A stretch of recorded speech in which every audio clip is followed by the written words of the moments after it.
I'm Shannon, one of the librarians here at Naperville Public Library, and today we're talking about a tiny history of miniatures. So welcome to the tiny world of miniatures. Today we're going to look at a brief history of everything from dollhouses and fairy doors to some famous mini places and even some museums of miniatures that you can visit. And so first let's have a word on scale. Miniatures come in various scales, that is, size compared to the real world.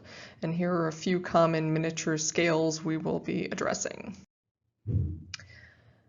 So first we have 1/12 scale. Most dollhouses today are in 1/12 scale. 1 inch in the dollhouse is equal to a foot, or 12 inches in the real world. So a 6-foot long couch would be 6 inches long in the dollhouse. Some smaller dollhouses can be found in 1/24 scale, 1/48 scale, and even 1/144 scale. Why these micro scales? Well, they take up less room in your house for one thing, and some people like the challenge of a tiny build, working patiently with glue and tweezers, and in my case, probably a magnifying glass. Early miniatures didn't conform to a set scale since they were made by artisans.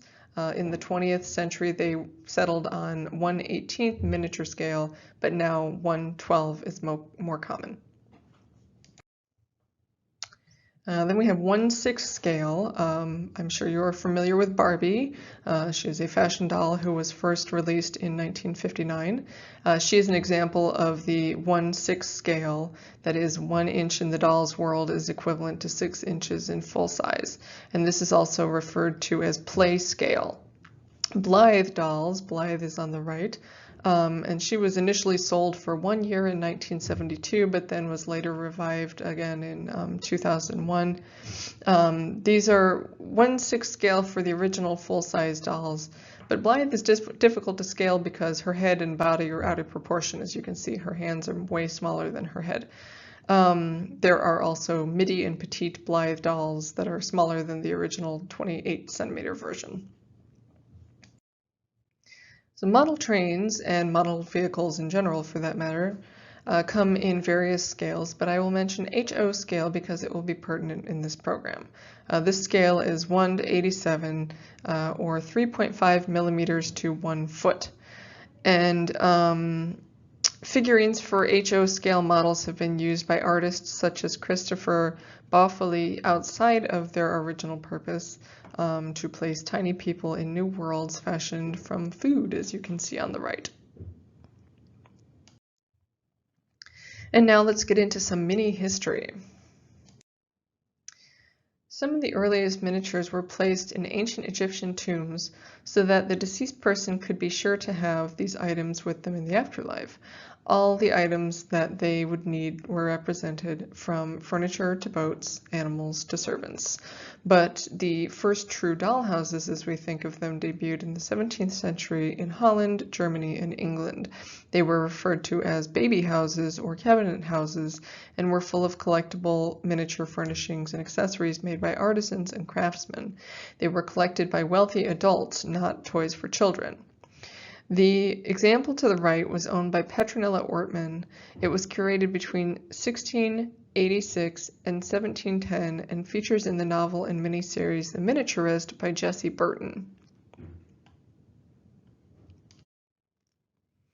Germany, especially the city of Nuremberg, produced the most miniatures up until the start of the First World War.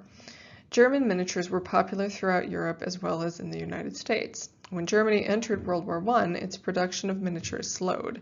At this time, the United States and Japan got into the miniature making business as well. The Industrial Revolution changed the making of miniatures. Before, they were made by hand by artisans and were very costly, so only the wealthy could afford to collect them.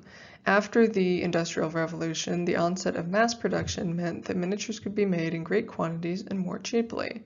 Mothers in the 17th century had used the miniature houses as a way to show their daughters how to maintain a home, but now that dollhouses and miniatures were made more affordable, they became legitimate toys for children and not just costly collectibles. In addition to being toys for children, adult hobbyists also enjoy miniatures just as they did in the early history of cabinet houses. Nowadays, many people build a dollhouse or smaller room box from a kit and decorate it as they wish, even lighting it with LED lighting.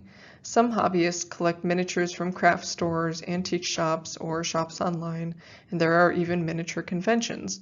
But some prefer to create their own tiny foods, furnishings, and accessories using materials such as polymer clay, resin, and wood. And social media sites such as YouTube and Instagram contain tutorials on how to make miniatures, and you can do it yourself or just marvel at the skills. And so now we'll look at some notable doll houses and miniatures. And first we'll look at the House on the Rock in Spring Green, Wisconsin. A huge collection of dolls and dollhouses resides at the unique museum at the House on the Rock, only a few hours away from Naperville. The house's creator, Alex Jordan, was a very wealthy man, and he was a fan of architecture and also an obsessive collector, as you will understand when you visit this museum because it's full of his varied collections. And he liked the first dollhouse he acquired so much that he hired a team to build him nothing but dollhouses, handcrafted with detail and care in different architectural styles. And there are dozens of them, some with full-size dolls looming above like giants, as you can see on the left. And there are also individual miniature room scenes in glass cloches, as you can see in this picture here. This museum is huge, and the dollhouses are closer to the end of the tour, so you may be in kind of sensory overload mode after seeing so many other collections earlier on, but be sure to save some energy for this area if you are a fan of miniatures. And then we have the Thorne Miniature Rooms at the Art Institute of Chicago. So would you believe that the room in the photo to the right is a miniature? Well, it is, one of 68 in the Thorne Miniature Rooms collection at the Art Institute of Chicago. Each room depicts a different place and time period. For example, a Japanese traditional interior, a French boudoir of the Louis XV period, a Cape Cod living room from 1750 to 1850, and so on. They range from the 13th to the 20th centuries. And the rooms were designed by Narcissa Nyblak Thorne, a lifelong collector of miniatures and the wife of Montgomery Ward heir James Ward Thorne. Starting in 1930, she researched period architecture and design. Then, during the Great Depression, she put architects and artisans to work on her project. By 1940, over 100 of the rooms had been made, and most are at the Art Institute of Chicago, with 20 at the Phoenix Art Museum, 9 at the Knoxville Museum of Art, and 1 at the Children's Museum of Indianapolis. And then we have Colleen Moore's Fairy Castle at the Museum of Science and Industry.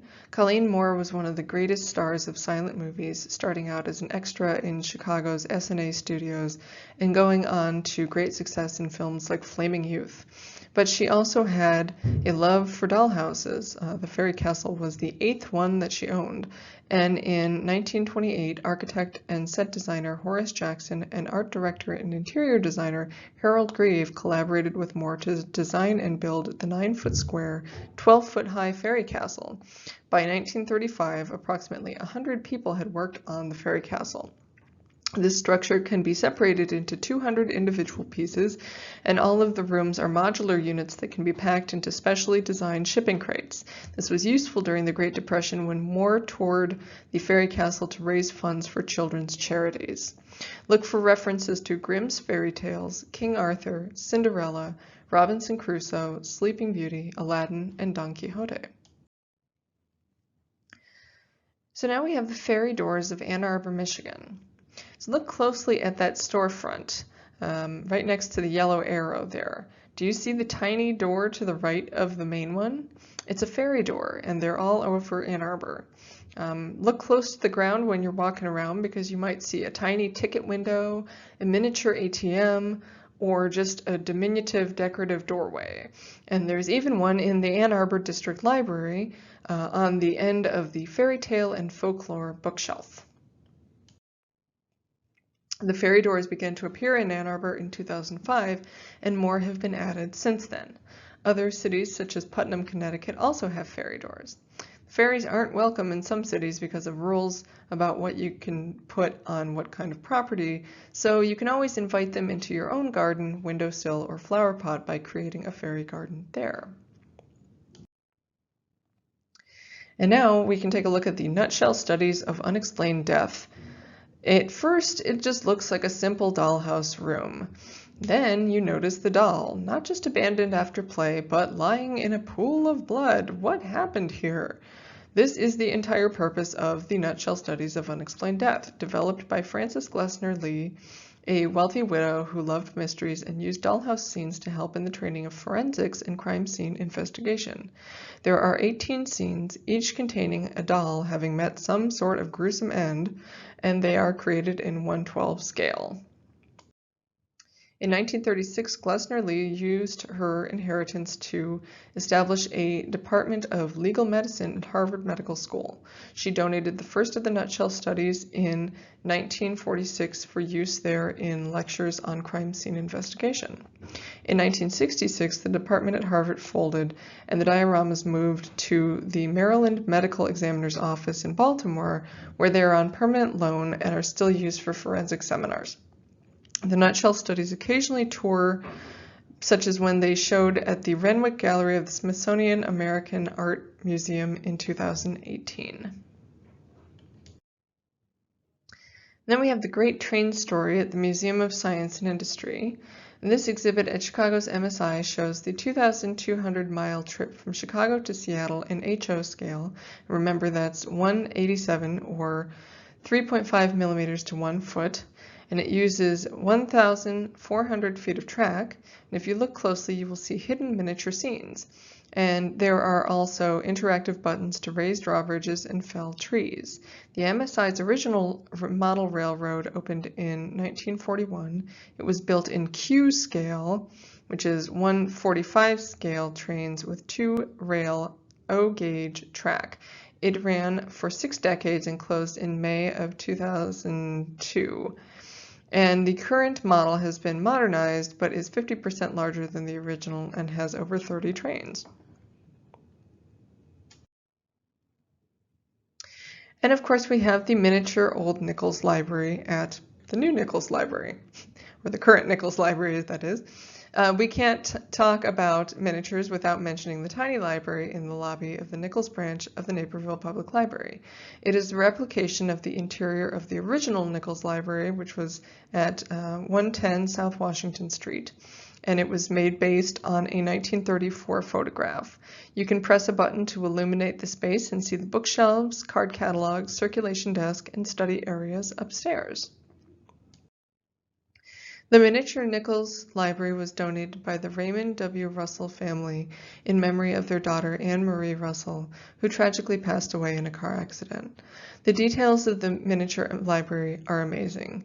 The pages of each of the 2,000 books actually turn. A miniature portrait of James Nichols hangs on the wall. The package at the desk is addressed to Anne Russell. The miniature library can be found in the upstairs lobby at the Nichols branch next to the elevator. So if you still want more miniatures, there are quite a few miniature museums out there, or museums that contain collections of dollhouses.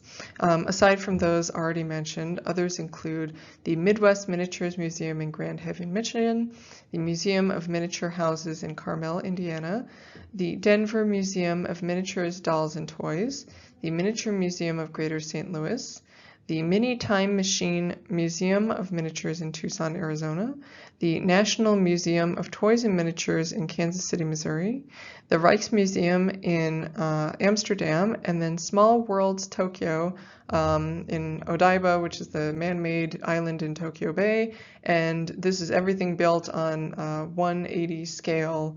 And you can see scenes containing characters from anime such as Sailor Moon and Neon Genesis Evangelion. So we've got all sorts of books and miniatures here. There's DIY Dollhouse, Build and Decorate a Toy House Using Everyday Materials, Doll's House Do-It-Yourself Finishing Touches, Antique and Collectible Dollhouses and Their Furnishings, A Beginner's Guide to the Doll's House Hobby, Fairy Gardening 101, Gardening in Miniature, Create Your Own Tiny Living World, Magical Miniature Gardens and Homes, Polymer Clay for Beginners, again, if you want to make your own miniatures yourself. In Miniature, How Small Things Illuminate the World. This is, again, if you are interested in like the history and sociology of miniatures, this book is quite detailed.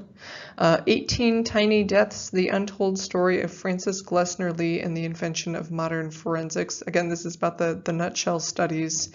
And then finally, The Miniaturist by Jessie Burton. I mentioned that novel and the miniseries about Petronella Ortman. And thank you for watching. Hope you have learned at least a tiny bit about miniatures today. Hope we will see you again soon at the library, and bye-bye for now.